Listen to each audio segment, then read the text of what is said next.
Welcome, dear listener, to a journey into the hidden world of medieval life, where every street, home and hall carried the marks of dirt and survival. Sit back, take a deep breath, and let yourself drift into the past. Here, in the quiet of history, you will discover stories of daily life, strange customs, and the small ways people coped with filth and disease. Relax, and let the world of medieval Europe unfold around you. In the year 1350, the city of Paris was alive with sound and movement, but it was also alive with something far less pleasant, an all-pervading stench. To walk down its narrow streets was to encounter the unmistakable evidence of a world where cleanliness was more aspiration than reality. The air was thick with smoke from countless hearths, mingled with the sharp tang of tanneries, the metallic bite of smithies, and above all the sour odour of human life lived without the benefit of modern hygiene. For those of us born into an age of daily showers, disinfectants and running water, it can be almost impossible to imagine the degree of filth that surrounded medieval Europeans. Yet this filth was not an accident of neglect. It was the natural result of a society without the scientific understanding or the infrastructure that we now take for granted. The medieval world was, in essence, a world without soap in the modern sense. True, soaps of a primitive kind did exist, combinations of animal fats and ashes, but they were coarse, expensive, and often regarded as unnecessary. Among the poor, such items were luxuries far beyond their reach. Even among the wealthy, soap was more often associated with laundering clothes than with washing the body. The average person might go weeks or even months without anything approaching what we would call a bath. To modern readers, this may seem unimaginable, but for the men and women of the Middle Ages, it was not only normal, but unquestioned. The lack of regular washing was partly due to practical constraints. To heat large quantities of water required both fuel and labour, commodities not to be wasted lightly. Wood, the primary source of fuel, was costly, and urban households often struggled to afford it. Fetching water itself was no simple matter. Most homes had no direct supply, and water had to be carried from wells, fountains or rivers, all of which could be crowded, polluted or far away. Even if one did go through the trouble of heating and hauling, to wash thoroughly was not considered necessary for health. Medieval Europeans had little notion of germs or bacteria. Illness, they believed, came from bad air, imbalances of the humours, or divine punishment, not from an unwashed body. What this meant in practice was that dirt and odour were ubiquitous companions. Clothing, worn day after day without change, absorbed sweat and grime until it was visibly soiled. Linen undergarments, when they existed, were meant to be washed more often, as the rubbing of cloth against skin was thought to absorb impurities. But even this was far from frequent by modern standards. Hair was rarely shampooed. The idea of brushing teeth with paste or flossing was entirely alien. Instead, medieval mouths were often left to decay, leading to toothaches and foul breath so common that it scarcely merited remark. The streets themselves reflected this same absence of cleanliness. In towns and cities, human and animal waste was disposed of in the most direct way possible, by being thrown into the street or dumped into open ditches. Night soil, human excrement collected from chamber pots, was sometimes carted out of the city, but more often it simply accumulated in cesspits or was flung from upper windows with a cry of "Gardez-le" as a half-hearted warning. Rain and the feet of countless passers-by would churn these wastes into the mud, which was then tracked into homes, shops and churches alike. The mingled smells of dung, rotting food and stagnant water created an atmosphere so constant that medieval people scarcely noticed it. To them, this was simply the smell of life. Yet it would be a mistake to assume that medieval Europeans were entirely indifferent to cleanliness. They did, in fact, value the concept of being clean, but the understanding of what that meant was different from ours. For them, cleanliness was as much spiritual and social as it was physical. A clean shirt might signal moral respectability more than a clean body. Washing the hands before meals, which was widely practiced among the better classes, was less about hygiene in the modern sense and more about etiquette and honour. The face and hands might be rinsed, especially before feasts or public occasions, but the rest of the body was often left untouched. Moreover, the very air of a city or dwelling was thought to have cleansing or corrupting effects. A person could remain healthy so long as the air was fresh and the humours balanced, even if their body was not washed. Conversely, one could sicken in a foul-smelling environment regardless of outward cleanliness. This focus on miasma, the theory that disease spread through bad air, explains much of medieval practice. People sought to purify their surroundings with herbs, incense or perfumes, rather than scrubbing themselves with water. It is here that one begins to see why soap, in our sense, was unnecessary to their worldview. The absence of modern soap and bathing routines also shaped social relationships. Odour was a constant fact of life, and though it may have been offensive at times, it was normalised. The scent of sweat, the rank smell of livestock, the smoky reek of the hearth, all were woven into the sensory fabric of existence. People lived closer to one another, slept in shared beds, and laboured in proximity, making personal smell less a matter of shame and more a condition of being human. When strong perfumes came into fashion among the elite, they were not so much to replace bathing as to mark social distinction. To smell of roses or musk was to proclaim wealth and refinement, to rise above the common stench of the marketplace. It is worth pausing here to consider how shocking the medieval norm might have been to outsiders. Travellers from the Islamic world, where bathing was both religiously and culturally enshrined, often remarked upon the dirtiness of Europeans. In the cities of the Middle East, public baths were common and popular, maintained as part of the social fabric. By contrast, a visitor to Paris or London could not help but note the scarcity of such facilities and the pervasive grime. These judgments remind us that medieval Europe was not the whole world, its particular neglect of hygiene was distinctive and not universal. Still, within Europe itself, the lack of bathing was not always absolute. In earlier centuries, particularly before the 12th, public bathhouses did exist and were frequented by many. Washing, at least occasionally, was part of life. But by the later Middle Ages, growing fears of immorality, disease and sin began to close these establishments, leaving behind a culture in which regular bathing became rare. The first chapter of this story, then, is not one of ignorance alone, but of changing attitudes and circumstances that left ordinary people in a world of dirt. Imagine, then, an ordinary Parisian in the 14th century. He wakes in a bed shared with his family, the straw mattress stale with sweat. He pulls on the same tunic he wore the day before, and the day before that, the cloth stiff with use. Outside, the street is alive with vendors, carts and animals, but also with refuse and filth. To him, none of this is strange. To him, this is life. The concept of a clean, odourless existence such as we demand today would seem unnecessary, even alien. The smells, the dirt, the grime, they're as natural as the tolling of the church bells or the taste of bread and ale. This, then, is the world without soap. A world in which the very foundations of hygiene as we know it did not exist.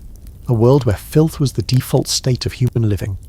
It is the world we must first understand if we are to grasp why medieval hygiene was so inescapably, disgustingly different from our own. If we wish to understand why medieval men and women lived in filth without protest, we must look not only at their daily habits, but at the framework of knowledge that shaped those habits. Hygiene, after all, is not simply a matter of custom. It is guided by beliefs about health, disease, and the body. In our world, we carry in our minds the germ theory of disease. We know, almost instinctively, that bacteria and viruses lurk on unwashed hands, in contaminated water, or on spoiled food. For the medieval mind, however, this invisible world did not exist. Their medical science was not so much wrong as it was incomplete, resting upon traditions inherited from antiquity and filtered through the lenses of religion and philosophy. The cornerstone of medieval medicine was the ancient doctrine of the four humours. This theory, drawn from the works of Hippocrates and Galen, posited that the human body was governed by four essential fluids: blood, phlegm, yellow bile, and black bile. Health was the state of balance among these humours. Disease arose when one or more were in excess or deficiency. Hygiene, therefore, was not about removing germs from the skin but about maintaining internal equilibrium. One might seek to restore balance through diet, bloodletting or purgatives, but rarely through bathing. To wash the skin did nothing to correct the imbalance within, and so it had little medical justification. This is not to say that medieval physicians entirely ignored cleanliness. They did recognise that foul odours, corrupted air, and unclean surroundings could lead to illness. Yet their reasoning was framed by the miasma theory, which held that disease spread through noxious vapours. If a swamp stank, if a city street reeked of dung, then it was dangerous, not because of microscopic organisms, but because the very air carried poison. To guard against this, people turned not to soap and water but to fragrance and ventilation. Physicians prescribed carrying posies of herbs, burning incense, or hanging aromatic plants in the home. A man might wear a pomander, a small container filled with spices around his neck, believing it warded off disease. Within this worldview, bathing was a matter of some ambiguity. On the one hand, immersion in hot water was thought to open the pores, allowing the body to expel impurities. This seemed in theory to be healthful. On the other hand, those same open pores could also allow harmful vapours to enter, a freshly bathed body was considered vulnerable, exposed to the dangers of the environment. This ambivalence helps explain why enthusiasm for public baths, once widespread, waned in the later Middle Ages. In times of plague, physicians sometimes counselled against bathing altogether, fearing it made the body too susceptible to infection. Religious thought reinforced these medical ideas.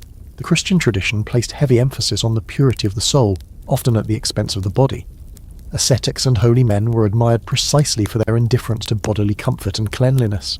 To neglect washing could even be seen as virtuous, a rejection of vanity and worldly concern. Saints were praised for wearing the same garments until they rotted, their bodies marked not by perfume but by the odour of sanctity. Ordinary people, of course, could not live at such extremes, but the cultural message was clear. Bodily filth was tolerable, even commendable, so long as one's spirit was clean. Against this backdrop, it is easy to see why the notion of daily bathing never took root. In the absence of germ theory, there was little reason to associate dirt with disease. A medieval villager might be filthy by our standards, but if his humours were balanced, he was considered healthy. A noblewoman might powder her face and drape herself in fine fabrics, but she need not bathe regularly to maintain her social standing. Cleanliness, insofar as it mattered, was symbolic and superficial. There were, to be sure, dissenting voices. Some medical texts did advocate occasional washing, especially for the wealthy who could afford it. Bathing was sometimes recommended to relieve fevers, soothe the skin, or prepare for medical treatments. In certain monasteries, rules were written that monks should bathe a few times a year. But these exceptions only highlight the rule. Washing was irregular, exceptional, and never the cornerstone of health. One must also remember that medieval medicine was deeply hierarchical. Physicians, learned in Latin and trained in universities, treated only the wealthy. Their advice might include controlled bathing or the use of scented waters, but such luxuries were far beyond the reach of peasants and artisans. For the majority of the population, medical care came not from physicians but from barber surgeons, midwives, or folk healers. Their remedies focused on practical needs, setting bones, delivering children, or concocting herbal tonics, not on hygiene. Washing, unless prescribed for a specific ailment, was rarely considered worth the effort. This gulf between learned theory and popular practice meant that misunderstandings abounded. While scholars debated the nature of humours, ordinary people relied on tradition, rumour, and superstition. Amulets, charms, and prayers were as common as herbs and ointments. When plague struck, some blamed the stars, others the Jews, others still the wrath of God. The idea that invisible organisms in water or waste might be the true culprits was not only unknown, but unimaginable. Without microscopes, without the intellectual framework to conceive of microbes, people could not connect the dots. They lived and died in ignorance of the forces that shaped their health. The absence of germ theory also shaped architecture and urban planning. Cities were not designed with sanitation in mind. Streets were narrow, houses crowded together, cesspits dug close to wells. Animals roamed freely, their droppings mingling with human refuse. No one feared contamination in the modern sense, because no one knew it existed. To complain of filth was to complain of smell, not of danger. The invisible threats of cholera, dysentery, or typhoid were blamed instead on foul vapours or divine punishment. As a result, little was done to prevent them. It is tempting, from our vantage point, to see medieval medicine as mere folly, yet we should resist the urge to condescend. The four humours, though wrong, provided a coherent framework that persisted for centuries. Miasma theory, though flawed, did at least recognise a connection between environment and disease. These were not the ravings of ignorance, but the best explanations available given the tools of the time. Without microscopes, without Pasteur or Koch, who could have imagined the truth? The marvel is not that they failed, but that they managed to build a functional society at all under such misconceptions. Consider once more our ordinary Parisian. When his child fell ill with fever, he did not think to wash the child's hands or boil the drinking water. Instead, he consulted a wise woman, who perhaps prescribed a tisane of chamomile or sage. If he were wealthy, he might summon a physician, who would diagnose an excess of yellow bile and prescribe a purge. He might burn incense in his home, carry a pouch of lavender, or pray fervently at the church. To us, these actions seem tragically misguided. To him, they were rational responses within the limits of his knowledge. Thus, the science they did not know shaped everything. The filth of the streets, the rarity of bathing, the reliance on perfumes, the spread of disease. Without the germ theory of disease, cleanliness was stripped of its urgency. Dirt was uncomfortable, yes, but not deadly. Odour was unpleasant, but not infectious. Illness came from within or from the heavens, not from the grime that clung to one's skin. In this way, ignorance became habit, and habit became culture. This is the second piece of our puzzle. If the first chapter revealed the reality of a world without soap, this chapter has shown us why such a world could persist without outrage. It was not simply laziness or indifference. It was the absence of knowledge, the blindness of a society groping in the dark for answers it could not yet see. To understand the filth of the Middle Ages, we must first understand the science they did not know. To the modern mind, water is synonymous with cleanliness. We drink it, bathe in it, and use it to scrub away the dirt of daily life. In the Middle Ages, however, water was viewed with deep ambivalence. It was at once indispensable and dangerous, necessary for survival yet fraught with risks. People drank it, washed in it, cooked with it, but only with caution. For medieval Europeans, water was as likely to bring sickness as it was to bring refreshment, and this perception profoundly shaped their hygiene. The suspicion of water began with its sources. Most medieval towns lacked anything resembling a modern sewage or filtration system. Wells, cisterns, rivers, and public fountains provided the primary supply, but all were vulnerable to contamination. A well might be dug near a cesspit, allowing waste to seep into the groundwater. Rivers served as both laundries and latrines, receiving the refuse of households, tanneries, and slaughterhouses alike. Public fountains, fed by rudimentary aqueducts or channels, could easily become polluted along the way. To draw a cup of water was often to take a gamble with one's health. The consequences were visible enough. Outbreaks of dysentery, cholera-like illnesses, and other waterborne diseases ravaged medieval populations. People noticed the connection, even if they could not explain it scientifically. They did not know about microbes, but they knew that drinking from a foul-smelling stream could make one sick. As a result, water acquired a dubious reputation. Where alternatives existed, people preferred them. The alternatives, more often than not, were alcoholic. Ale, beer, and wine became the everyday beverages of Europe. Not because medieval people were perpetually drunk, but because these drinks were safer than water. The brewing process for ale and beer required boiling the liquid, which killed many harmful organisms, though this fact was unknown to the brewers themselves. Fermentation further produced alcohol, which inhibited bacterial growth. The result was a drink far less likely to cause illness. Weak ale, with an alcohol content of perhaps 2 or 3%, was a staple even for children. It was consumed at breakfast, lunch, and supper, often in great quantities. Wine, more common in southern regions, served the same role. To quench one's thirst with plain water was in many places a last resort. This reliance on alcoholic beverages had profound cultural consequences. Taverns, alehouses, and wine shops became central to social life.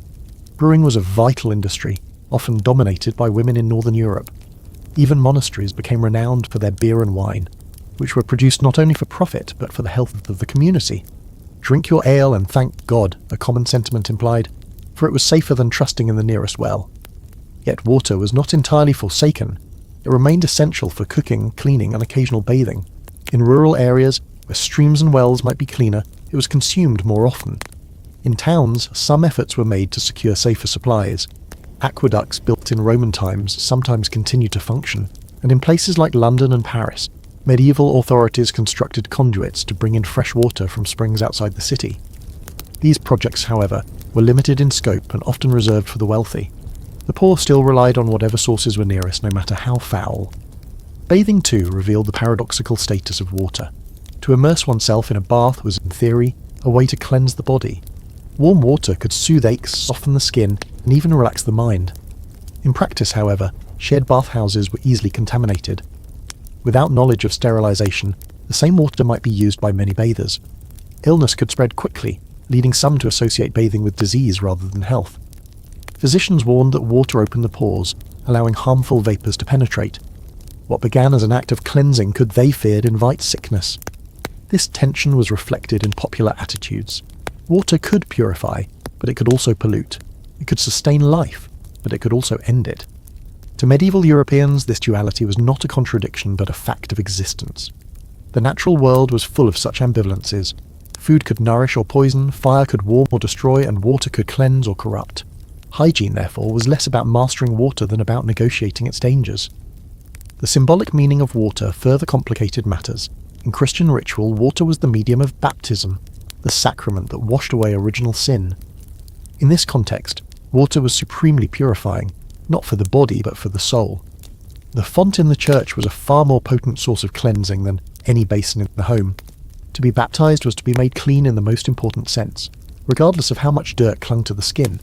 This spiritual dimension reinforced the idea that physical washing was secondary. The soul, not the body, required true purification. Even so, occasional acts of washing did persist.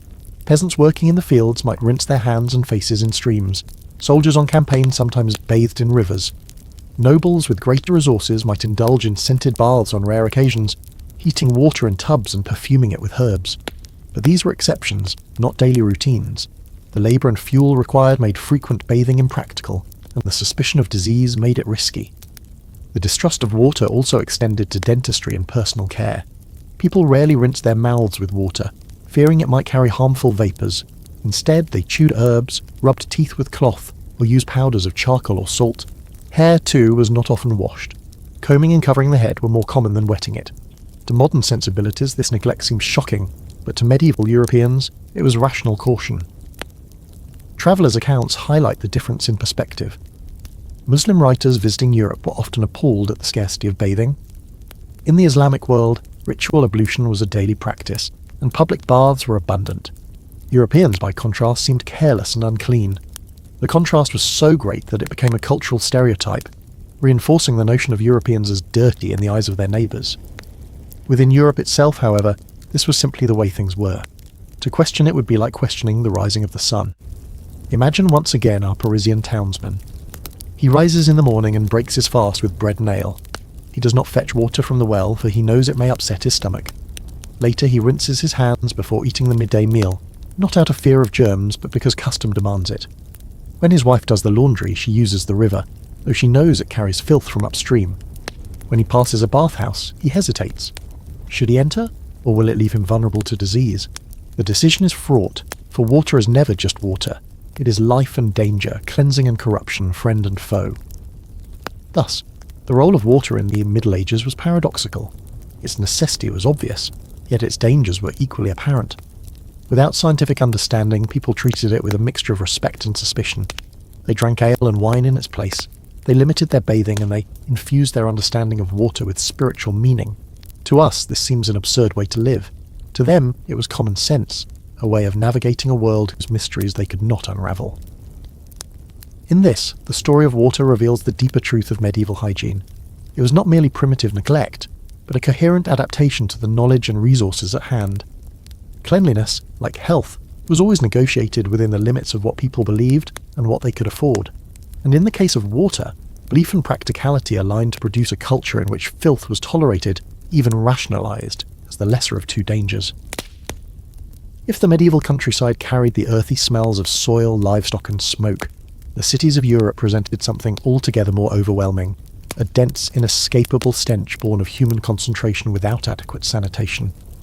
To walk through Paris, London, Florence or Cologne in the 14th century was to encounter a world where filth was not an accident, but a permanent feature of urban life.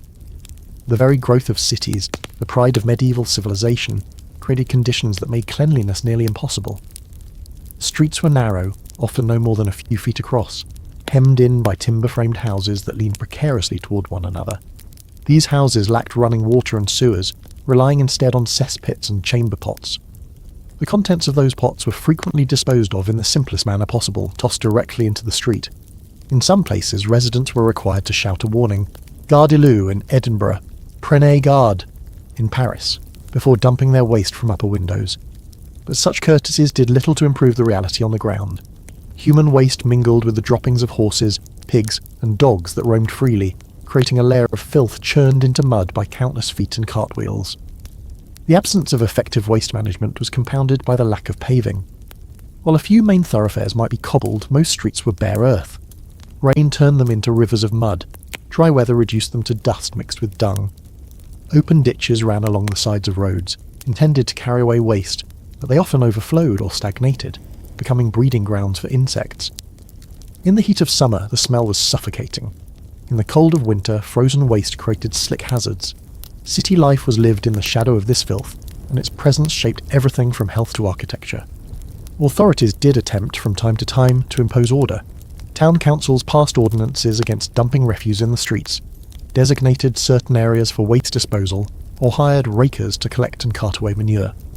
London, for example, employed gong farmers, whose unenviable task was to empty cesspits and haul the contents beyond the city walls. Paris had regulations requiring butchers to dispose of offal outside the city, yet these measures were limited, inconsistent, and easily ignored. Enforcement was weak, and the sheer volume of waste produced by growing populations overwhelmed any system. The result was a cityscape where filth was not only visible but unavoidable. Animals contributed greatly to this problem. Unlike modern cities, which separate human life from livestock, medieval towns integrated them. Horses were indispensable for transport, and their droppings littered every street. Pigs, valued for their ability to consume refuse, were often allowed to roam freely, rooting in garbage heaps and adding their own waste to the mix. Chickens scratched in courtyards, goats were tethered by doorways, and cows were sometimes kept in urban stables. The sounds, smells, and byproducts of animal life were everywhere. Far from unusual, this mingling of humans and animals was accepted as part of daily existence. Markets, the lifeblood of urban economies, intensified the chaos. Butchers slaughtered animals in the open, letting blood and entrails flow into the gutters. Fishmongers discarded heads, scales, and bones, leaving piles to rot in the sun. Tanneries soaked hides in urine and lime, producing odours so noxious that they were often relegated to the edges of towns. Dyers dumped vats of coloured water into streams, staining them unnatural hues. Bakers, brewers, and smiths contributed smoke and ash. Each trade added its own layer to the olfactory and physical burden of the city. The impact on health was profound, though poorly understood. Flies swarmed over waste, spreading disease. Rats thrived in the refuse, carrying fleas that transmitted plague. Water sources became polluted, leading to outbreaks of dysentery and other gastrointestinal illnesses. Infant mortality was staggering, and epidemics swept through populations with terrifying regularity.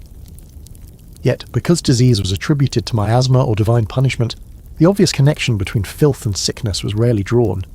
People might complain of the stench, but few demanded systemic reform. The sensory experience of the medieval city cannot be overstated. Modern visitors to reconstructed sites or historical dramas may glimpse the architecture, hear the clatter of horses, or admire the colourful banners. What they cannot replicate is the smell, the overpowering mix of excrement, rotting food, smoke, sweat, and refuse that permeated every corner. Contemporary accounts confirm that even contemporaries found it offensive. A London chronicler in the 14th century lamented the foul and abominable stench of the Thames into which butchers routinely dumped carcasses. In Paris, officials periodically ordered the cleaning of streets because the odour was deemed unbearable. If medieval people themselves noticed, one can only imagine how strong the stench must have been. This filth shaped not only health, but social behaviour. Wealthier citizens sought to distance themselves from the worst of it by building houses with privies connected to cesspits, sometimes located away from living quarters. They might line their floors with rushes or herbs to mask odours, or retreat to country estates during the hottest months when city stench was most intense. The poor, lacking such options, lived cheek by jowl with refuse, their dwellings permeated by the same smells as the streets. Social hierarchy was reinforced by proximity to filth. The lower one's status, the closer one lived to the sources of contamination. Religion, too, intersected with urban filth. Churches were places of relative cleanliness, swept and perfumed with incense, offering a respite from the stench outside. Yet graveyards, often located adjacent to churches, added their own odour, especially when overcrowding led to shallow or disturbed graves. Pilgrims crowding into holy sites brought with them the same unwashed bodies and garments as in daily life, filling the air with a mixture of sanctity and sweat. The contrast between spiritual purity and physical filth was never more apparent than in these spaces. The irony of medieval urban life was that the very things that made cities prosperous, trade, craft, population, also made them filthy. Growth outpaced infrastructure, and without scientific understanding, solutions remained partial at best. The filth of cities was not a temporary inconvenience, but a structural feature of medieval civilization. It defined the texture of daily life, shaping how people lived, worked, and even thought about their bodies. Let us return, then, to our imagined Parisian townsman. He steps carefully through the muck of the street, avoiding piles of dung where he can, though it is impossible to keep his shoes clean.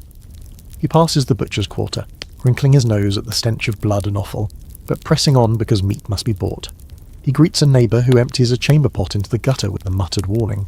None of this surprises him. It is the fabric of his world. To live in the city is to live among filth, and though he may dream of the clean air of the countryside, his livelihood binds him here. For us, The filth of medieval cities is almost unimaginable. For them, it was life itself, a reality so constant that it receded into the background of consciousness. To understand medieval hygiene, one must first grasp this omnipresence of waste. It was not negligence, but inevitability, the natural consequence of knowledge and resources insufficient to meet the needs of growing populations. And so the cities of Europe thrived and stank in equal measure, monuments of human ambition rising from streets of mud and dung. In the early centuries of the Middle Ages, bathing was not entirely forgotten. The Romans had left behind aqueducts, bath complexes, and a cultural expectation that regular bathing was part of civilized life. Though much of this infrastructure fell into disrepair after the collapse of the Western Roman Empire, the idea of communal bathing survived in various forms. By the 12th and 13th centuries, public bathhouses had become fixtures in many European towns, offering not only cleanliness but also relaxation and social interaction. For a time, it seemed possible that medieval Europe might preserve a tradition of hygiene, yet within a few generations the bathhouse would decline, tainted by suspicion, disease, and moral condemnation. At their height, bathhouses were lively institutions. A traveller entering Nuremberg or Paris might see smoke rising from bathhouse chimneys and hear laughter drifting from their doors. For a modest fee, patrons could enter, undress, and immerse themselves in large wooden tubs filled with hot water. Some establishments offered separate facilities for men and women, while others allowed mixed bathing, a practice that raised clerical eyebrows but remained popular. The experience was more than practical, it was pleasurable. Water was scented with herbs, music was sometimes played, and food and drink could be ordered. Friends gathered in bathhouses as they might in taverns, conducting business, gossiping, or enjoying leisure. Bathing was also linked to medical theory. Medieval physicians, inheriting Galenic traditions, believed that bathing could balance the humours, open the pores, and expel impurities from the body.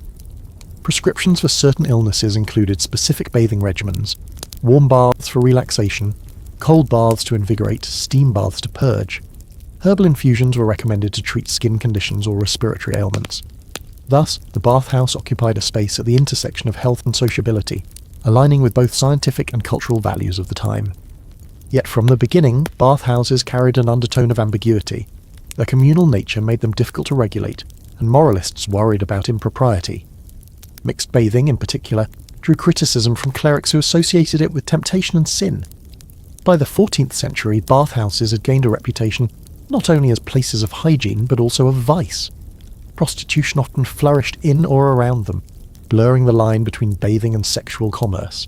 In some cities, the word bathhouse became synonymous with brothel. This moral suspicion might not have doomed the bathhouse had it not coincided with another, far more devastating factor, the arrival of plague. The Black Death of the mid-14th century killed millions, and though its causes were not understood, people searched desperately for explanations. One theory held that open pores made the body more vulnerable to disease-bearing miasmas. Bathing, which softened the skin and opened pores, was therefore considered dangerous. Physicians began advising against frequent bathing, recommending instead that people protect themselves by keeping their skin sealed with layers of clothing. What had once been viewed as healthy now seemed perilous. Fear of contagion was compounded by the practical reality that bathhouses were gathering places. In an era when disease spread rapidly through close contact, crowded public facilities became suspect. Authorities closed bathhouses during outbreaks, sometimes permanently. The decline was uneven. Germany and Scandinavia maintained some traditions of bathing longer than France or England, but the overall trajectory was downward. By the 15th century, bathhouses that had once bustled with life stood empty or had been converted into taverns and workshops. The Church, which had long regarded excessive bathing as indulgent, seized the moment to reinforce its moral stance.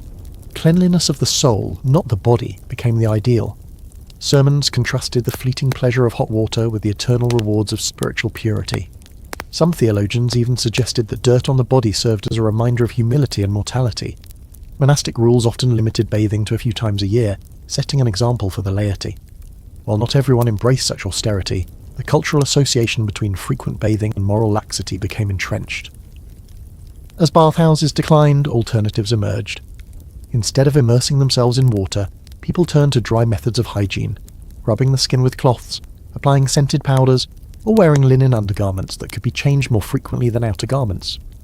Herbs such as rosemary, lavender, and sage were used to perfume the body, while vinegar was dabbed on the skin as a disinfectant. These practices reflected both the fear of water and the persistence of a desire for some form of cleanliness, however limited. The fall of the bathhouse also reveals the deep entanglement of hygiene with broader cultural currents. The very features that had made bathhouses popular, their communal, social nature, were recast as threats in a world increasingly concerned with disease and morality. The medical endorsement of bathing was reversed by new theories of contagion. The balance tipped from acceptance to rejection not because of a single cause, but because of the convergence of health crises, moral anxieties, and shifting values. This decline had long-term consequences. By the 16th century, Europeans were bathing far less frequently than their ancestors had in either Roman times or the early Middle Ages. Travellers from the Ottoman Empire, where bathing remained a central cultural practice, remarked with surprise on the unwashed state of Europeans. The once thriving tradition of the bathhouse had nearly vanished, leaving behind only scattered traces in language and memory. Yet the story is not one of simple loss. In some ways, the rejection of communal bathing paved the way for more private forms of cleanliness. Wealthy households began to include private tubs, though these were used sparingly. Court culture in places like Renaissance Italy and France emphasized perfumes, cosmetics, and elaborate clothing, channeling attention away from the body's natural odors.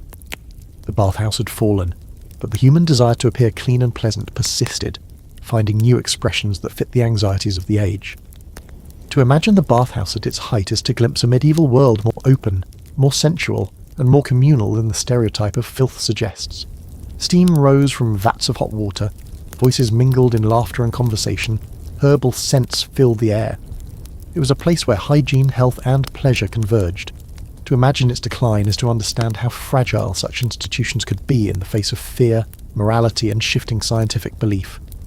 The rise and fall of the bathhouse captures the paradox of medieval hygiene, the coexistence of a genuine desire for cleanliness with cultural and medical forces that made cleanliness suspect. In the end, the bathhouse was a victim of its time. It represented an attempt to preserve an ancient tradition adapted to medieval circumstances, but it could not survive the combined weight of plague, morality, and ignorance of disease. Its memory lingers as a reminder that hygiene is never simply a matter of water and soap. It is a mirror of society's deepest fears and values. Hygiene in the Middle Ages was not a uniform experience. To speak of medieval hygiene in general terms risks overlooking the profound differences between social classes. The nobleman and the peasant did not inhabit the same sensory world, nor did they share the same resources, expectations, or anxieties. While both were subject to the limitations of medieval knowledge and infrastructure, their approaches to cleanliness diverged sharply, shaped by wealth, environment, and culture. For the peasant, life was bound to the rhythms of agriculture. Fields, barns, and stables defined his existence, and with them came constant contact with dirt and animals. Hands were rough and calloused, feet often bare or clad in simple wooden clogs.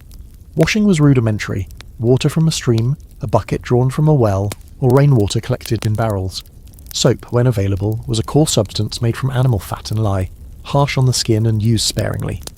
More often, peasants relied on simple rinsing or scrubbing with sand or ash. Bathing the whole body was rare, not only because of limited facilities but also because of the labour involved in heating large quantities of water. Clothing for peasants was practical and durable, often made of wool or homespun linen. Washing garments was a significant task, typically performed in communal spaces along rivers or ponds, where women beat clothes against stones to dislodge dirt. The frequency of washing was limited. Outer garments might be worn for weeks before being cleaned. Linen undergarments, where they existed, absorbed sweat and could be laundered more easily, but even these were not changed daily. Odours were a fact of life, accepted with resignation. Yet to paint the peasant as wholly indifferent to hygiene would be misleading. Seasonal bathing was common, particularly in summer, when rivers and lakes provided opportunities for swimming. Certain festivals were associated with washing, and mothers were attentive to the cleanliness of infants, at least within the means available. Peasants were not ignorant of the discomfort of filth. They were constrained by poverty and labour. Their hygiene practices were pragmatic, rooted in necessity rather than ideals. The nobility, by contrast, lived in a world where appearance mattered as much as survival. Castles and manor houses were not free of filth. They too had cesspits, smoky hearths, and vermin, but they offered greater opportunities for distinction. Wealth allowed for the construction of private chambers with basins, pitchers, and sometimes even rudimentary bathing facilities. Servants brought heated water in buckets, poured it into tubs, and attended to their masters during ablutions. While full-body bathing was still infrequent, the nobleman or lady might wash the face, hands, and feet more regularly, especially before meals. Such practices were as much about ritual as cleanliness, signalling refinement and status. Clothing too marked a sharp divide. Nobles wore garments of fine linen, silk and velvet, which required specialised care. Laundresses in noble households devoted considerable time to washing, starching and pressing fabrics. Perfumes and scented waters were used to mask odours, and herbs were strewn on floors or tucked into garments to create an aura of freshness. Grooming was an essential aspect of noble hygiene. Hair was combed and perfumed, beards trimmed, and teeth sometimes cleaned with cloths or toothpicks. These acts reinforced the noble identity as civilised and distinct from the rustic peasantry. The contrast extended beyond the material to the symbolic. For peasants, dirt was unavoidable, a byproduct of labour that carried little moral weight. For nobles, cleanliness was linked to honour, dignity and courtly ideals. Manuals of etiquette from the late Middle Ages advised nobles to wash their hands before dining, not to blow their nose into the tablecloth, and to keep nails trimmed. Such prescriptions reveal an emerging awareness of bodily presentation as a marker of social order. To be clean in this sense was to demonstrate control, discipline and superiority. Yet noble hygiene was far from modern standards. Despite their resources, nobles still shared the same misconceptions about disease as their poorer counterparts. They too feared that bathing might open pores to miasmas. They too relied on perfumes and powders to mask rather than eliminate odours. Castles with their stone walls and limited ventilation could be as dank and foul-smelling as peasant huts, especially in winter when fires filled rooms with smoke. Rats and lice were no respecters of rank. Vermin plagued nobles and peasants alike. In some ways, the close quarters and elaborate clothing of the nobility created their own hygienic burdens. Gender added another layer of complexity. Noble women were expected to embody refinement, and their hygiene practices often reflected this expectation. They might use rosewater or vinegar rinses for the skin, apply cosmetics, or dye their hair with elaborate preparations. Peasant women, by contrast, focused their efforts on practical cleanliness, keeping children free of lice, laundering household linens, and maintaining some order in often crowded cottages. Both noble and peasant women bore the burden of washing clothes, fetching water, and caring for the sick, but the noble woman could delegate much of this labour to servants. Religious practice intersected with these class distinctions. Ritual washing before prayer or communion was encouraged, and noble patrons might endow churches with fonts or lavers for this purpose. Pilgrims, regardless of status, sometimes washed in rivers before approaching holy sites. Yet the symbolism of purity resonated differently across classes. For peasants, it was a rare act tied to extraordinary events. For nobles, it could be woven into daily ritual, reinforcing their sense of moral and social distinction. The relationship between nobles and peasants was also evident in the management of waste. Peasants lived close to their animals, but nobles relied on servants to remove chamber pots, clean stables and maintain cesspits. This labour created a hygienic distance. Nobles could claim refinement precisely because others managed the filth on their behalf. The dirty work of medieval hygiene was borne disproportionately by the lower classes, even within noble households. It is tempting to see the noble-peasant divide as a simple hierarchy of cleanliness, with nobles closer to modern ideals. Yet the reality is more nuanced. Nobles were more concerned with the appearance of cleanliness than with its substance. Their perfumes, powders and etiquette rules masked underlying filth rather than removing it. Peasants, though often filthy by necessity, engaged in forms of practical hygiene, communal laundering, seasonal bathing, care for infants, that had their own logic and value. Both groups lived within the constraints of medieval knowledge, making choices that reflected their social worlds. If one imagines a feast in a noble hall, the contrasts become vivid. Servants circulate with ewers of water for hand-washing before the meal, perfumed cloths mask the odour of smoke, and etiquette manuals dictate decorum. Yet beneath the rushes on the floor lie scraps of food and animal bones, attracting dogs and vermin. In the village below, peasants dine on coarse bread and pottage, washing their hands in a shared basin or wiping them on their clothes. Both settings are marked by filth, but the noble setting cloaks it in ritual, while the peasant setting accepts it as ordinary. The story of medieval hygiene, then, is not merely one of universal squalor. It is also a story of differentiation, of how cleanliness, or its appearance, was used to mark status, identity and power. Nobles and peasants inhabited the same medieval world, but they experienced filth and hygiene through very different lenses. One group sought to elevate itself through rituals of refinement, the other endured the dirt of necessity. Both, however, were united in the reality that true cleanliness, as we understand it today, was beyond their reach. If the Middle Ages were defined by filth, They were equally defined by ingenious attempts to mask and disguise or symbolically purify that filth. Lacking the infrastructure for regular bathing and fearing the dangers of water, medieval Europeans turned to alternative methods of maintaining some semblance of cleanliness. Chief among these were perfumes, aromatic herbs, and a variety of small tricks designed to counter the ever-present reality of dirt and odour. These practices reveal not only practical efforts at hygiene, but also the cultural meanings attached to scent and appearance in a world where true cleanliness was elusive. Perfume, in the medieval imagination, was more than a luxury. It was a protective shield against disease, a marker of refinement, and a spiritual aid. Distillation techniques, learned from the Islamic world during the Crusades, allowed Europeans to create scented waters and oils from roses, lavender, rosemary, and citrus. Apothecaries sold these concoctions in small glass vials, which nobles carried on their persons or stored in their chambers. To dab the skin with rosewater, to rinse the hands with their scented vinegar, or to sprinkle clothing with aromatic herbs was not simply to smell pleasant. It was believed to guard against the miasmas thought to spread plague and fever. The link between scent and health was deeply embedded in medieval thought. Physicians prescribed sweet-smelling substances as antidotes to foul airs. A pomander, a small perforated container filled with herbs, spices or ambergris, might be carried around the neck or attached to a belt, ensuring a constant aura of protective fragrance. Wealthier individuals commissioned elaborate silver or gold pomanders encrusted with jewels, turning a medical precaution into a fashion accessory. The poor, lacking such luxuries, might carry a simple cloth pouch of dried herbs. In both cases, the logic was the same. Pleasant smells preserved life, while foul odours heralded disease. Herbs were central to these practices. Gardens, whether in monasteries or manor houses, were cultivated not only for food but for their aromatic and medicinal qualities. Sage, thyme, mint, and basil were strewn on floors, especially in great halls, so that footsteps released bursts of fragrance. Lavender was stuffed into mattresses and chests of clothing. Rosemary was burned as incense in sick rooms. These herbs were chosen for their strength of scent as much as for any true antibacterial properties. In a world where every street reeked of waste and smoke, to fill one's immediate surroundings with the freshness of a garden was a small act of control and comfort. The use of herbs and perfumes extended into clothing.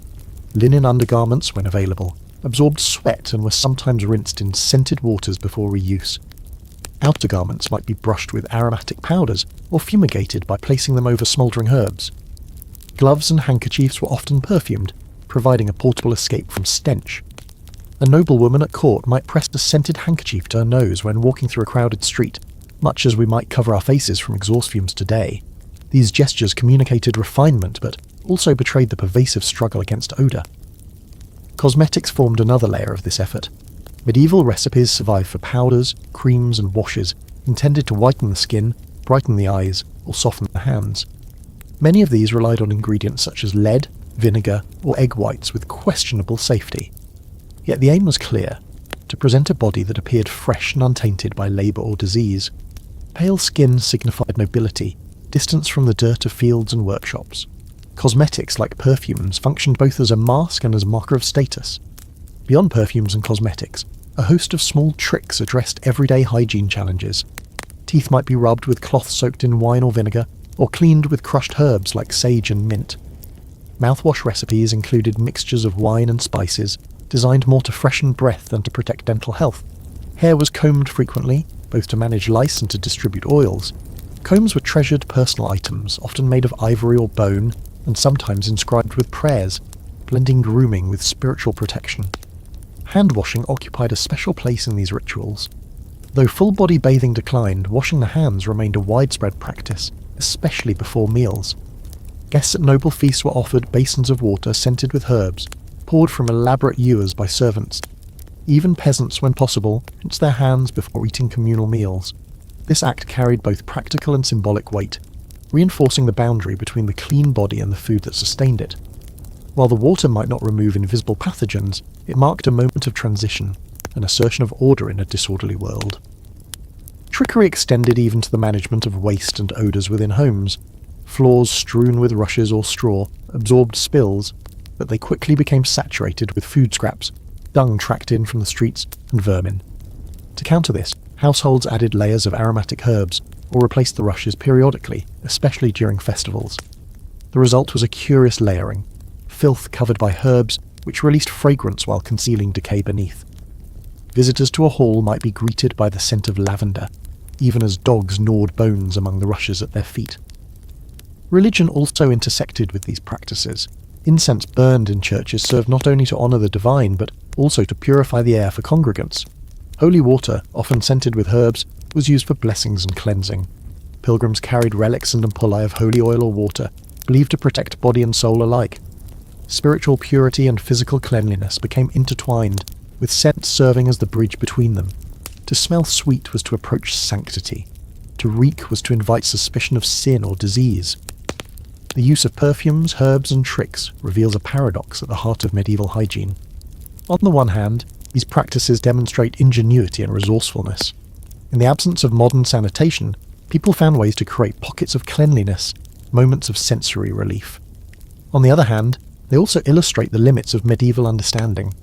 Covering odours did nothing to eliminate the pathogens that cause disease. Indeed, by avoiding bathing and relying on perfumes, people may have inadvertently worsened some conditions. Yet, within their framework of knowledge, these methods made sense. Pleasant smells comforted, reassured, and symbolised health. The cultural weight of these practices should not be underestimated. To carry a pomander, to perfume one's clothing, to scatter herbs across the floor, these were not trivial gestures. They communicated identity, status, and values. They mark the boundary between the noble and the peasant, the healthy and the sick, the virtuous and the sinful. In a society where filth was unavoidable, the ability to mask it became a powerful social tool. To imagine a medieval banquet, then, is to picture not only platters of roasted meats and goblets of wine, but also the scent of rosemary rising from the rushes, the perfume on a lady's gloves, the pomander dangling from a nobleman's belt. Beneath it all lay the realities of dirt, sweat, and waste. But for a few hours, in the glow of candlelight and the haze of incense, the illusion of cleanliness could be sustained. Perfumes, herbs, and tricks did not banish filth, but they allowed medieval people to live with it, to transform it, and in their own way, to triumph over it. If filth was the constant companion of medieval life, disease was its inevitable consequence. The poor hygiene of the Middle Ages did not exist in isolation. It provided fertile ground for epidemics that devastated populations and shaped the course of history.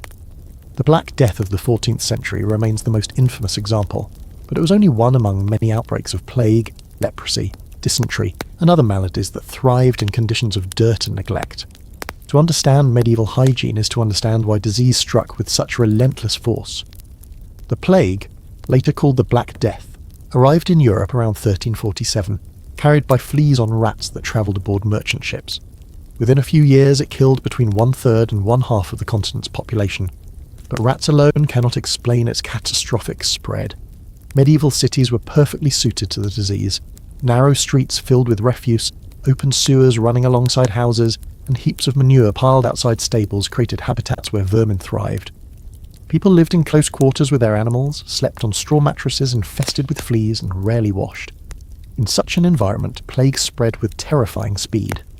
The symptoms were unmistakable: swollen buboes in the groin or armpit, fever, delirium, and death within days.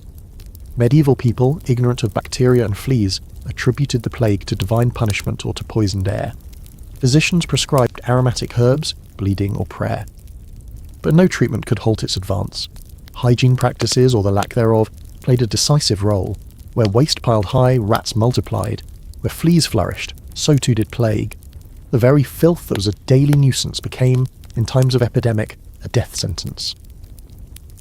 Yet plague was not the only disease linked to poor hygiene. Dysentery, caused by contaminated water, regularly swept through towns and armies. Chronic diarrhea weakened and killed countless individuals, especially children. Typhus, carried by lice, haunted the crowded beds of the poor and the barracks of soldiers. Leprosy, though not as contagious as once believed, spread among communities where washing and wound care were rare. Even minor infections, untreated in filthy conditions, could prove fatal. A cut from a tool, a toothache left to rot, or childbirth in an unclean room might all end in death. One of the most striking aspects of medieval disease was the inability to separate sanitation from morality. Foul smells were thought to cause illness directly, and so filth was both a physical danger and a spiritual one. Bad air, miasma, was believed to corrupt the body, just as sin corrupted the soul. This belief shaped public health measures. When plague struck, authorities ordered streets to be cleaned, carcasses buried, and fires lit to purify the air. Ironically, these efforts sometimes had practical effects, reducing rat populations or improving sanitation, but the underlying logic was moral as much as medical. Monasteries, which maintained stricter hygiene than most communities, often fared slightly better during epidemics. Monks washed their hands before meals, bathed occasionally, and maintained enclosed gardens and water supplies. Still, they were not immune. The Black Death struck monasteries with devastating force, in part because communal living brought constant close contact. The lessons were clear but difficult to apply. Where cleanliness was greater, survival sometimes followed. But in a world without germ theory, such observations rarely translated into systemic change. The connection between filth and disease was not entirely lost on medieval society. Cities occasionally mandated the removal of waste or the paving of streets. Some towns established rudimentary quarantine measures, isolating the sick or restricting travel. In Italian city-states like Venice, plague led to the creation of lazarettos, quarantine islands where travellers were held for 40 days before entering the city. Such measures hinted at a dawning awareness of contagion even if the mechanisms were poorly understood. But for the average peasant living in a mud-walled hut surrounded by animals, hygiene remained a daily struggle beyond the reach of regulation. Epidemics also shaped culture and art. The danse macabre, or dance of death, became a popular motif, depicting skeletons leading kings, peasants and clergy alike into the grave. Literature from Boccaccio's Decameron to Chaucer's Canterbury Tales reflected the ever-present shadow of plague. These works do not often speak directly of hygiene, but the connection is implicit. The dirty, chaotic, disease-ridden world gave rise to an obsession with mortality and divine judgment. Filth and faith, disease and despair became intertwined in the medieval imagination. The impact of disease on social structures cannot be overstated. The Black Death, by killing so many, disrupted feudal systems and altered labour relations. Survivors demanded higher wages, and entire villages were abandoned. Some contemporaries drew the link between filth and disaster, though they could not articulate it in modern terms. Chroniclers recorded that towns stank of death and decay, that rats and corpses filled the streets, that people fled from one another in fear. Hygiene, or its absence, was not a minor detail of daily life, but a force that shaped economies, politics, and culture. For the individual, however, disease remained a personal trial. Imagine the life of a medieval mother, watching her child weaken from dysentery contracted from a contaminated well, or a soldier scratching at lice in his armour, unaware that they carried typhus, or a peasant farmer bitten by a flea in the straw where he slept, soon struck by fever and swelling. These were not abstract connections between filth and illness, they were daily tragedies. The stench of waste, the swarms of vermin, and the absence of clean water translated directly into suffering and death. Still, people sought protection. Perfumes, prayers, and pilgrimages multiplied in times of plague. Families burned aromatic woods, carried relics, and made vows to saints. Flagellant processions marched through towns, scourging themselves to atone for the sins that supposedly brought disease. These responses highlight the medieval blending of hygiene, health, and spirituality. To clean the soul was in their minds as important as to clean the body. If God sent plague as punishment, then only repentance could purify the world. Modern readers may find these beliefs misguided, but they reveal a society grappling with limited tools against overwhelming threats. Without microscopes, antibiotics, or modern sanitation, medieval Europeans relied on what they knew: smells, rituals, herbs, and faith. That these measures failed to halt epidemics does not make them irrational. Within their worldview, they were logical, even necessary. The story of medieval hygiene is thus inseparable from the story of disease. Filth provided the breeding grounds, ignorance provided the framework, fear provided the response.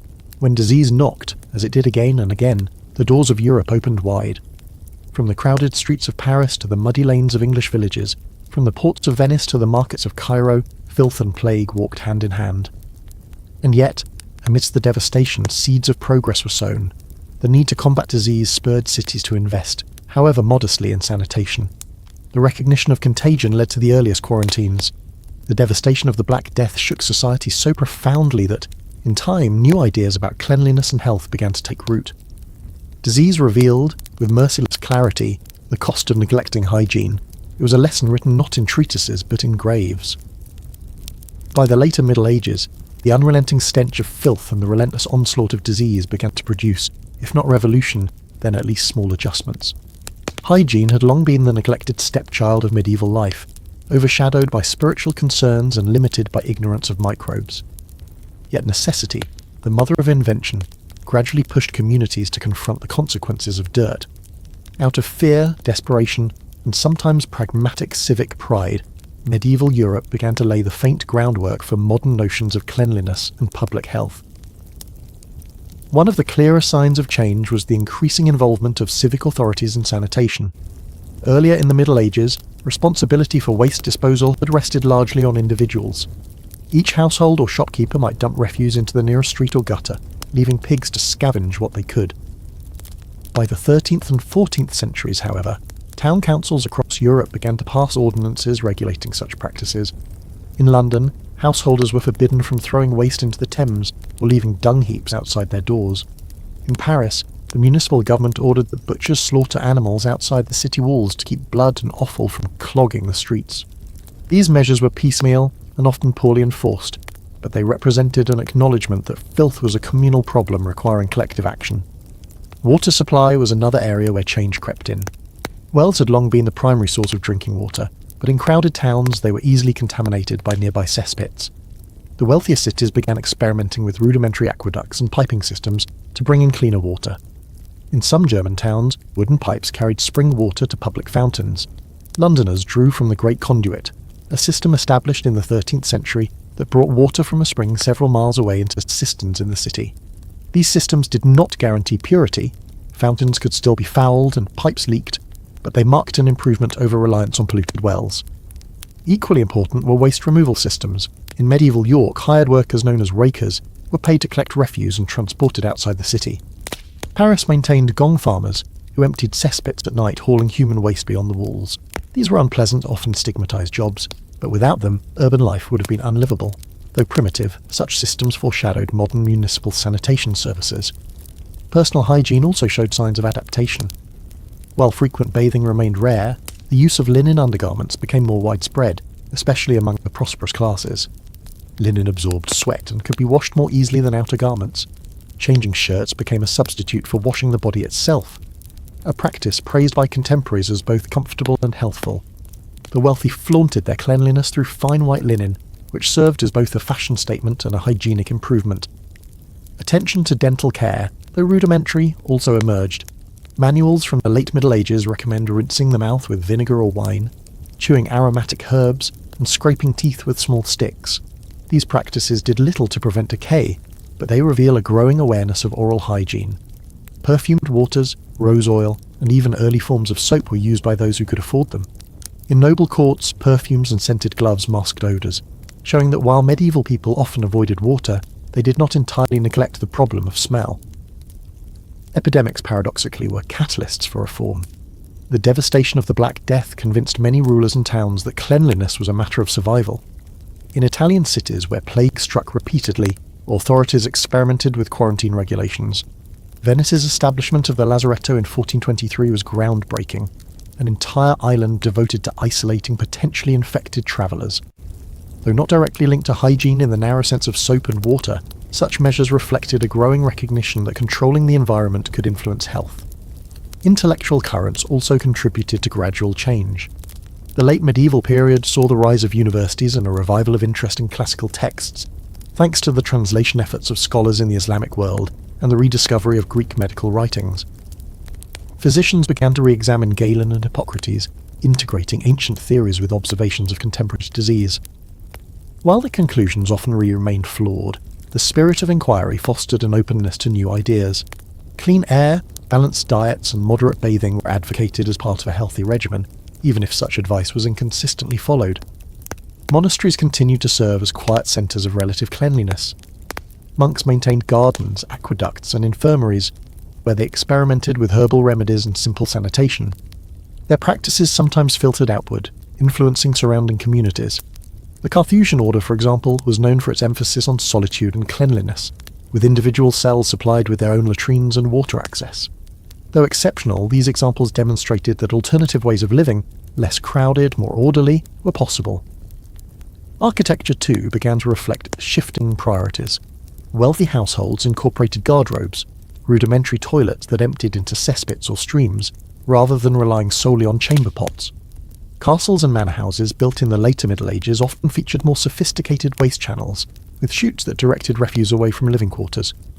These innovations were far from universal, but they indicated a willingness to invest in comfort and sanitation. It would be misleading, however, to paint too rosy a picture. For every improvement, countless failures persisted. Streets still overflowed with filth. Outbreaks of dysentery and plague continued. Most peasants had no access to conduits, fountains, or rakers.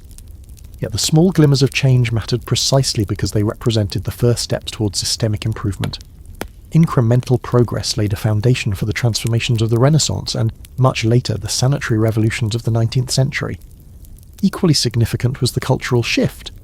While earlier medieval thought had often dismissed bodily cleanliness as secondary to spiritual purity, by the 15th century, a subtle re-evaluation was underway. Courtly culture, with its emphasis on elegance and refinement, encouraged greater attention to appearance and odour. The association of filth with disease provided an additional incentive. Cleanliness, however imperfectly defined, began to acquire social as well as medical value. The contrast between East and West also played a role. Travellers returning from the Byzantine Empire or the Islamic world reported on the relative cleanliness of those societies, where baths remained integral. Such comparisons stung European pride and may have contributed to gradual reconsiderations. In Spain, where Islamic influence remained strong until the late 15th century, public baths continued longer than elsewhere, offering a glimpse of what Western Europe had largely lost. By the dawn of the 16th century, Europe was still far from clean, yet the seeds of change were sown. Civic regulations, water conduits, waste collectors, quarantines, perfumed linens, and architectural adjustments. Each small step chipped away at the medieval indifference to filth. In retrospect, these measures may seem inadequate, but to contemporaries they marked real progress. The story of late medieval hygiene is therefore not one of sudden transformation, but of gradual awakening. Out of the stinking alleys and plague pits arose the first flickers of a new consciousness, that human beings could, by altering their habits and environments, improve their health. It was a fragile awareness, often drowned out by tradition and superstition, but it endured. These small glimmers of change, faint as they were, illuminated a path toward the future. The story of medieval hygiene does not end in the shadows of filth. By the late 15th century, Europe was poised on the threshold of change. The Middle Ages, with its cesspits, plague pits, and distrust of water, gave way to a new era of curiosity and experimentation. Yet the transition was not abrupt. Rather, it was the accumulation of countless small shifts, civic ordinances, architectural refinements, cultural fashions, and medical debates that prepared the way for the Renaissance. Hygiene remained imperfect, but its meaning began to expand beyond survival, inching toward a broader vision of human flourishing. The Renaissance was, at its core, a rebirth of classical ideals. Humanist scholars recovered and translated texts from ancient Greece and Rome, reigniting interest in the body not only as a vessel of sin, but also as a marvel of nature. This intellectual revival reshaped attitudes toward health and cleanliness. Physicians revisited Hippocratic ideas about balance and regimen, while artists like Leonardo da Vinci dissected corpses to study anatomy, breaking long-standing taboos. In such a climate, hygiene acquired new significance. To care for the body was to honour creation and to pursue knowledge. Public health measures reflected this evolving outlook. Italian city-states, battered by recurrent plague, took the lead. Venice expanded its quarantine system, building permanent lazarettos and regulating ship traffic with meticulous care. Florence and Milan invested in cleaner water supplies and stricter waste management. Elsewhere, German and Dutch towns continued to employ rakers, improve drainage, and experiment with rudimentary sewage channels. These efforts did not eliminate disease, but they demonstrated an increasing willingness to treat hygiene as a matter of civic responsibility. Architecture mirrored these shifts. Renaissance palaces and townhouses often included private bathing rooms, adorned with tiles and fed by pipes. Though still rare and confined to the wealthy, such spaces marked a return of bathing as a cultural aspiration. Nobles and merchants commissioned copper tubs and perfumed oils, reviving the pleasures once associated with Roman baths. In England, Henry VIII famously maintained large, elaborate baths at his palaces, signalling both luxury and a renewed interest in bodily care. The material culture of hygiene also diversified. Soap production expanded, particularly in Mediterranean centres like Marseille and Naples, where olive oil-based soaps were manufactured and exported. Perfumes distilled from flowers and herbs became popular not only to mask odours, but also as supposed protectants against miasma. Tooth powders made from crushed shells or charcoal circulated among the wealthy, while combs, mirrors and razors reflected growing attention to grooming. The rise of printed manuals in the 15th century spread advice on health and hygiene more widely, reaching an increasingly literate audience. Yet Renaissance hygiene was not simply about cleanliness, it was also about identity. Courtly culture emphasised refinement, and cleanliness became part of the performance of civility. To smell sweet, to wear spotless linen, and to appear groomed distinguished the elite from the labouring classes. Filth was not only unpleasant, but also a marker of social inferiority. Thus, hygiene took on symbolic weight, reinforcing hierarchies even as it improved health. At the same time, the gap between theory and practice remained wide. While physicians extolled the virtues of balanced living, fresh air, clean water, moderate bathing, most Europeans still lived in cramped houses, fetched water from polluted wells, and relieved themselves in open fields or cesspits. Epidemics continued, sometimes with devastating force. The plague did not vanish. It recurred well into the 17th century. Typhus and dysentery still haunted armies and towns. The Renaissance did not solve the problem of filth, but it reframed it, making cleanliness a cultural aspiration rather than an afterthought. Religious thought also contributed to the transformation. The Protestant Reformation, with its emphasis on personal discipline and the rejection of certain medieval ascetic practices, encouraged new attitudes toward the body. Cleanliness came to be seen, in some Protestant regions, as a sign of moral order and godliness. While Catholic regions retained more traditional practices, the broader European discourse increasingly linked outward cleanliness with inner virtue, foreshadowing modern ideas that cleanliness is next to godliness. Contact with other cultures played a role as well. European travellers to the Ottoman Empire, North Africa and Asia remarked on the frequency of bathing in those regions. Turkish hammams, in particular, impressed visitors with their architectural beauty and ritualised cleanliness. These encounters highlighted Europe's relative backwardness and inspired a degree of imitation. In Spain, under Islamic influence until 1492, public baths persisted longer than elsewhere, offering a living reminder of an alternative hygienic tradition. The Renaissance also laid the groundwork for the scientific revolutions to come. Though germ theory was still centuries away, observational habits improved. Physicians recorded case studies with greater precision, noting correlations between environment, diet, and disease. The printing press disseminated these findings, fostering debate across Europe. Such exchanges nurtured the idea that health could be studied systematically, and that hygiene might be improved through knowledge rather than superstition. Looking back, the arc of medieval hygiene reveals both continuity and transformation. Dirt and disease were constants, but the meanings ascribed to them shifted. In the early Middle Ages, filth was tolerated, even embraced, as part of humility or necessity. By the High Middle Ages, efforts to control waste and regulate water reflected growing urban complexity. The later Middle Ages, scarred by plague, associated cleanliness with survival and filth with death. Finally, the Renaissance reimagined the body as worthy of care, combining aesthetic refinement with civic regulation. This evolution was uneven, halting, and often contradictory. A noble might commission a marble bath, yet bathe only a handful of times a year. A city might build a conduit, yet leave streets clogged with refuse. A physician might recommend bathing while warning of its dangers.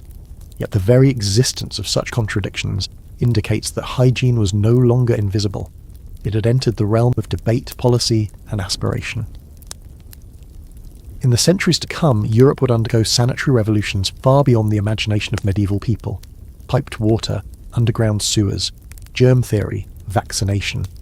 But those advances did not emerge from a vacuum. They were built on the slow, often faltering recognition that filth carried consequences, and that cleanliness, however defined, mattered. The Renaissance, poised between medieval grime and modern science, was the bridge. To conclude, the hygiene of the Middle Ages was indeed often disgusting. Cesspits beneath homes, chamber pots emptied into streets, bodies rarely washed, lice and fleas omnipresent. Yet it was also more complex than a simple caricature of dirt. People improvised, adapted and experimented. They powdered themselves with herbs, changed linen instead of bathing, built conduits and employed rakers. They sought cleanliness within the limits of their knowledge and culture. And when disease struck, they learned, slowly, painfully, that the environment mattered.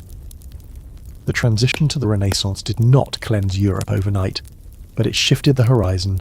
From filth emerged awareness, from devastation, reform, from medieval dirt, the first glimmers of modern hygiene. The Middle Ages may have been grimy, but they were also the crucible in which Europe's later cleanliness was forged. And so, our journey through the grime and shadows of the Middle Ages comes to an end. We have walked the narrow streets where waste flowed freely, stepped into the fading bathhouses, and faced the terror of plague that haunted every corner of life. Yet we have also seen the sparks of change, small reforms, cultural shifts and new ideas that prepared Europe for the Renaissance and, eventually, for the modern world of sanitation and science.